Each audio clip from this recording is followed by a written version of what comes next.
안녕하세요. 이번 영상에서는 유치권을 인정받기 위해 주의해야 할 사항에 관하여 설명드리겠습니다. 유치권이란 유치할 수 있는 권리라는 것인데, 유치라는 것은 어떤 물건을 내가 맡아둔다, 점유한다 이런 뜻이죠.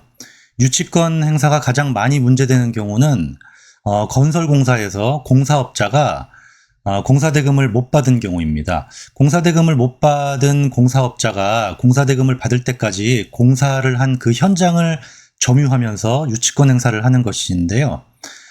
공사업자가 유치권을 행사하면서 현장을 점유하고 있으면 건축주는 공사업자에게 공사대금을 다 지급하는 경우도 있고, 그렇지 않고 공사업자에게 나가라고 하면서 소송을 제기하는 경우도 있습니다. 건축주가 자진해서 공사대금을 다 주면 문제가 없겠는데, 그렇지 않고 공사업자에게 소송을 제기를 할 때는 보통 건물 인도 소송이나 유치권 부존재 확인 소송 같은 것을 하는데요. 그런 경우에는 법원이 공사업자에게 과연 유치권이 있는가, 유치권이 제대로 성립되었는가를 아주 꼼꼼하게 판단하게 됩니다. 유치권을 인정받으려면 여러 가지 요건을 다 충족해야 하는데, 소송에서 가장 많이 문제되는 것은 두 가지인 것 같습니다.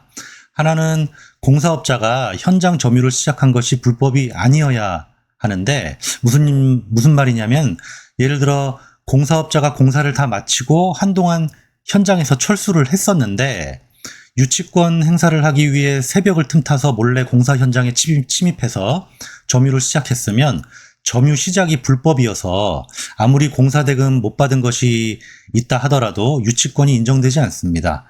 그래서 공사업자는 공사가 완료된 후에 현장을 떠나지 않고 그대로 이어서 현장을 계속 점유를 해야 하죠. 또 많이 문제되는 것은 점유의 연속성인데요.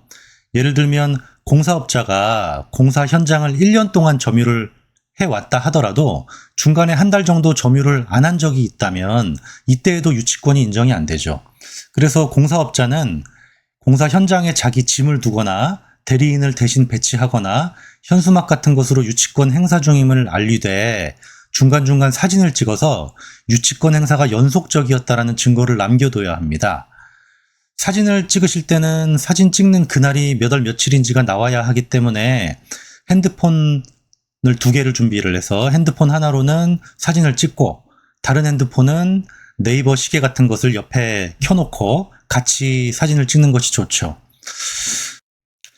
물론 요즘 사진 파일에는 파일 속성을 들어가 보면 찍은 날짜가 기록이 되어서 네이버 시계를 놓고 찍지 않아도 상관이 없는 경우들이 있는데, 소송을 하다 보면 네이버 시계를 옆에 놓고 사진을 찍는 것이 좀 많이 편합니다.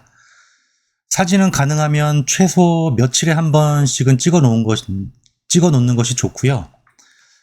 이번 영상에서는 유치권을 인정받기 위해 주의할 사항에 대해 설명드렸습니다. 더 궁금한 것이 있으신 분들은 댓글이나 이메일로 문의 바랍니다. 감사합니다.